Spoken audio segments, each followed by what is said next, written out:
when some people talk about how we think, it's not always how we really think. So be on the alert for that and pay attention. Do some critical thinking into what they mean by it. Some people look at, you ask them how we think, and some people don't know. Ask a lot of people that. How do we think? Well, we just think. It's thinking. What do you mean? Why do you ask a question like that? Of course, everyone knows what thinking is, but they don't. They can't break it down, analyze it, describe it, synthesize it back together philosophically, things like that. Some people regard how we think as how some of education is done, unfortunately. Even if a teacher is decent and good and wants to do more, it's there's restrictions put on them sometimes, and there's stuff you have to do, especially in some AP classes. There's things that are required.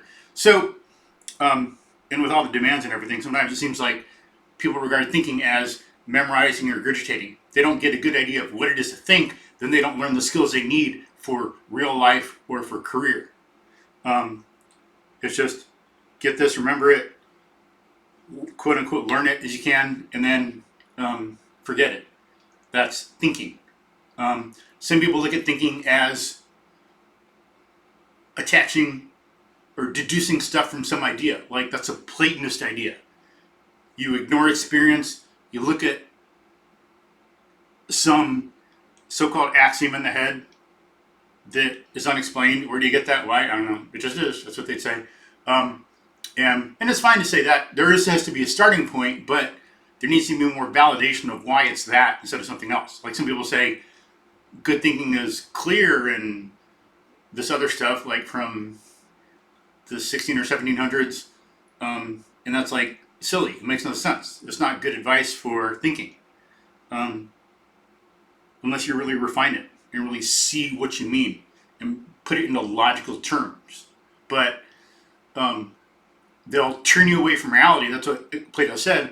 Experience is full of lies and illusions and mistakes. You got to look at pure reasoning. So that's what they'll mean by how we think.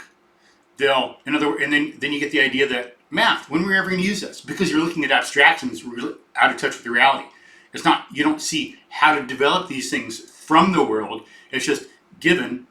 And then some professors might, in this methodology, they might give you an example, but it's out of contempt. You're not smart enough to get the perfect abstraction.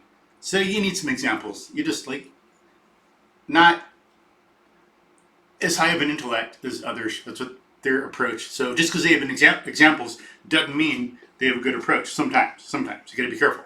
Look at the whole context. So there's two things. Some people regard reasoning as just some fiction thing. How we think would be making up symbols in the head. It's irrelevant to human life. That's what they'd say. So be careful about that. And then, of course, some people think they have a good idea. How we think. That means how we conceptualize experience in what we perceive. We perceive the world, we experience it. That's the fundamental given level. That's the starting point. There has to be a starting point in everything, just like in a geometric proof. You can't prove something from nothing. That's your starting point, and you conceptualize that from facts and reason from there. You process logically. So there, briefly, are different methodologies about how we think. So just because someone says, oh, education should be about how we think matters. Well, be careful, apply critical thinking, stop and see what they mean. And if that is what they're talking about is a good thing to do, it's a good way to think.